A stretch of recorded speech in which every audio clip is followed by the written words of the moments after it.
तो हेलो दोस्तों, आज की इस वीडियो में हम लोग सीखेंगे उत्तल दर्पण द्वारा दर्पण सूत्र यानी 1/f = 1/u + 1/v कैसे सिद्ध किया जाता है। तो जैसा कि मेरा पिछला वीडियो आया था अवतल दर्पण पे, तो आज हम लोग सीखेंगे उत्तल दर्पण पे। ठीक है दोस्तों, बहुत मज़ा आने वाला वीडियो में, बहुत इंटरेस्टिंग होने वाला वीडियो, इसलिए आप वीडियो को बिना स्किप किए अंत तक देखें। और अगर आप हमारे चैनल पर नए हैं तो वीडियो को लाइक करें और चैनल को सब्सक्राइब करें। तो इसके लिए जो भी हमारा प्रक्रिया है उसको हम शुरू करते हैं। हमें सिद्ध करना है एक उत्तल दर्पण में। इसके लिए हम एक उत्तल दर्पण का निर्माण करते हैं दोस्तों, और इसके जो भी टर्म्स हैं, जो भी पद हैं, उसको हम पहले दर्शाते हैं। ये आपका ये MN एक उत्तल दर्पण है। ठीक है दोस्तों, जिसमें आपका ये P है, ये F है और ये C है। ठीक है दोस्तों, जो इसके टर्म्स हैं उसको हमने लिख दिया है, और इसके लिए जो आगे काम करने जा रहे हैं उस पर आप लोग ध्यान दीजिएगा। तो हमें जब भी दर्पण सूत्र यानी 1/f = 1/u + 1/v सिद्ध करना होगा, इसके लिए हम एक वस्तु को लेते हैं। ठीक है दोस्तों, एक वस्तु को हम लिखते हैं जिसको P और अनंत के बीच में रखते हैं। ठीक है दोस्तों, ये एक मुख्य अक्ष है। ठीक है दोस्तों, OC ये मुख्य अक्ष है और इस पर हम एक वस्तु को रखते हैं। ये OA हम एक वस्तु को रखते हैं। ठीक है दोस्तों, और इससे किस तरह प्रतिबिंब का निर्माण होता है, किरण आरेख के 3 नियमों के अनुसार हम इस पे 3 किरण आरेख के 4 नियम होते हैं, इसमें से 3 नियम का पालन करते हुए हम 3 एक किरण को हम इस पे आपतित किए हैं। ठीक है दोस्तों, एक तो मुख्य अक्ष के समानांतर आपतित किए हैं AD, ये आपका मुख्य अक्ष के समानांतर आपतित हुआ है, जो परावर्तन के बाद फोकस से निकलती हुई महसूस होती है, जैसा कि हम लोग जानते हैं उत्तल दर्पण में ऐसा होता है। और एक और हम किरण आपतित किए हैं दोस्तों यहाँ पे A से C पे, यानी वक्रता केंद्र पे, तो वह उसी पथ पे वापस लौट गई है। और एक और किरण आपतित किए हैं A से P पे यानी पोल पे, तो वो बराबर कोण बनाते हुए वो लौट गई है। ठीक है दोस्तों, तो इन दोनों जो 3 हम इस पे किरण आपतित किए हैं, इन तीनों का कटान बिंदु यहाँ पे B पॉइंट पे बन रहा है। ठीक है दोस्तों, तो यहीं पे प्रतिबिंब का निर्माण होगा यहाँ तक। ठीक है दोस्तों, अब आगे बढ़ते हैं। इसमें जो भी टर्म्स हैं, जो भी पद हैं, उसको मैंने यहाँ पे लिख दिया है दोस्तों। माना कि MN एक छोटे द्वारा का उत्तल दर्पण है। ठीक है दोस्तों, जिसमें P ध्रुव है, F फोकस है और C वक्रता केंद्र है, और AO है ना एक वस्तु है जिसका प्रतिबिंब IB बना। ठीक है दोस्तों, तो इसको हम लोग प्रूफ करने के लिए, सिद्ध करने के लिए हम 2 समरूप त्रिभुज को सिलेक्ट करते हैं। 2 ऐसे समरूप त्रिभुज कि एक त्रिभुज में आपका वस्तु आए, ऑब्जेक्ट आए, और एक त्रिभुज में आपका प्रतिबिंब यानी इमेज आए। ठीक है दोस्तों, तो हम त्रिभुज लेते हैं AOC। ठीक है दोस्तों, AOC त्रिभुज AOC और त्रिभुज IBC। ठीक है दोस्तों, ये 2 त्रिभुजों को लेते हैं और हम इसको यहाँ पे लिख देते हैं, समरूप त्रिभुज लिख देते हैं। ठीक है दोस्तों, समरूप त्रिभुज AOC और जो दूसरा हम त्रिभुज लिए हैं IBC या BIC। ठीक है दोस्तों, BIC में अब इन दोनों त्रिभुज में हम काम करने जा रहे हैं। ठीक है दोस्तों, तो हम जानते हैं दोस्तों कि समरूप त्रिभुज की जो भी भुजाएं होती है वो समानुपाती होती है। तो हम दोनों त्रिभुज की एक एक भुजा सिलेक्ट करते हैं, तो हम इस त्रिभुज के लेते हैं AO। ठीक है दोस्तों, और इस त्रिभुज का IB, दोनों के अनुपात में दिखाते हैं। ठीक है दोस्तों, AO/IB = ठीक है दोस्तों, तो AO त्रिभुज हम AOC में काम कर रहे हैं, तो इसका AO लिए हैं, तो इसका दूसरा हम भुजा लेने जा रहे हैं OC। ठीक है दोस्तों, OC ले रहे हैं, OC बाई, और फिर ये IBC में जो दूसरा भुजा लेने जा रहे हैं IC। ठीक है दोस्तों, IC। अब ये OC और IC है ना, ये दर्पण का कोई मानक दूरी नहीं है, इसको हमें एक मानक दूरी इसको हम मानेंगे। ठीक है दोस्तों, जब तक इसको हम P से यानी कि आपको ध्रुव से नहीं इसका कनेक्ट करेंगे, जब तक नहीं जोड़ेंगे, तो ये एक दर्पण का मानक दूरी नहीं होगा और तब तक हम सिद्ध नहीं कर सकते। ठीक है दोस्तों, इसको हम एक स्टेप आगे बढ़ाते हैं, AO/IB। ठीक है दोस्तों, बराबर OC को हम लिख सकते हैं दोस्तों PO + PC। ठीक है दोस्तों, PO + PC लिख सकते हैं, PO + PC। और फिर IC, ये IC। ठीक है दोस्तों, इसको लिख सकते हैं PC - PI, PC - PI, इसको मान लेंगे हम लोग समीकरण 1। ठीक है दोस्तों, और फिर 2 और त्रिभुज को सेलेक्ट करते हैं, 2 समरूप त्रिभुजों को, जिसमें एक त्रिभुज में आपका जो वस्तु है ऑब्जेक्ट वो आए, और दूसरा त्रिभुज में जो प्रतिबिंब बना है इमेज वो आए, और दोनों त्रिभुज को समरूप ही हम सिलेक्ट करेंगे। जब तक समरूप नहीं होगा आपका ये सिद्ध नहीं होगा। तो हम दूसरा जो त्रिभुज सिलेक्ट करने जा रहे हैं वो है DEF। ठीक है दोस्तों, DEF ये एक त्रिभुज। ठीक है, और दूसरा है BIF। ठीक है दोस्तों, फिर लिख देंगे हम जो आगे का काम है, फिर समरूप त्रिभुज DEF। ठीक है दोस्तों, DEF, और जो दूसरा त्रिभुज लिए हैं BIF। ठीक है दोस्तों, हम इसमें अब काम करने जा रहे हैं। तो अब हम जो दूसरा जो त्रिभुज सिलेक्ट किए हैं समरूप त्रिभुज DEF और IBF में, इसको हम समानुपातिक दिखाने जा रहे हैं। तो इस त्रिभुज का हम एक भुजा ले रहे हैं DE, और जो दूसरा त्रिभुज लिए हैं DEF में, इसका जो हम दूसरा भुजा ले रहे हैं IB, DE बाई IB बराबर EF बाई IF। ठीक है दोस्तों, IF। फिर इसको आगे बढ़ाते हैं DE बाई IB। ठीक है दोस्तों, DE बाई IB, इसको हम लोग लिख सकते हैं, इस DE को हम लिख सकते हैं AO बाई IB।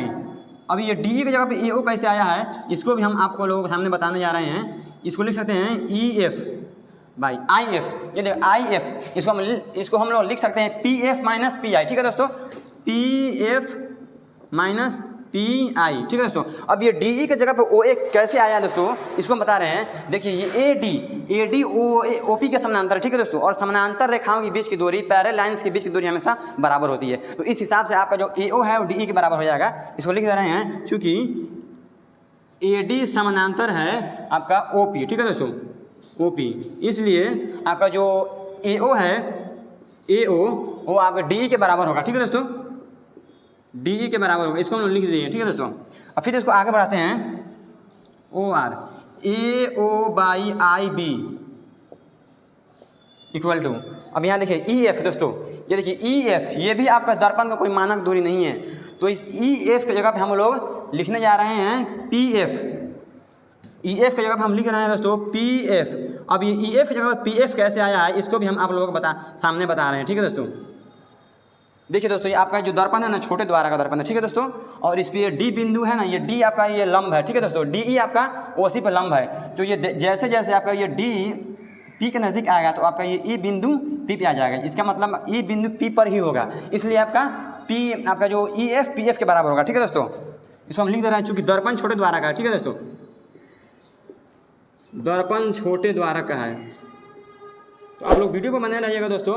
अभी यहाँ से आपका जो अगला आगे का जो स्टेप है बहुत इजी होने वाला है। दर्पण छोटे द्वारक का है। ठीक है दोस्तों, इसलिए आपका जो ये आपका E बिंदु है P के नज़दीक होगा, इसलिए E बिंदु P के नज़दीक होगा, E बिंदु P के नज़दीक होगा। ठीक है दोस्तों, इसको हम लिख दिए आपके सामने।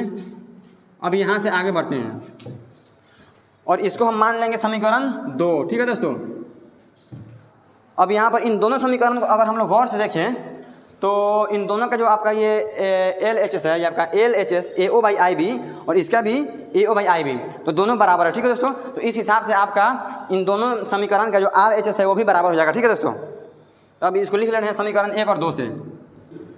समीकरण 1 और 2 से, समीकरण 1 और 2 से आपका ये दोनों का RHS भी बराबर हो जाएगा। समीकरण 1 का जो RHS है PO plus PC by PC minus PI, PC minus PI बराबर, और जो समीकरण 2 का RHS है PF by PF minus PI, PF minus PI। ठीक है दोस्तों, तो यहाँ तक पहुँचने के बाद हमारा एक स्टेप मुकम्मल होता है, कंप्लीट होता है।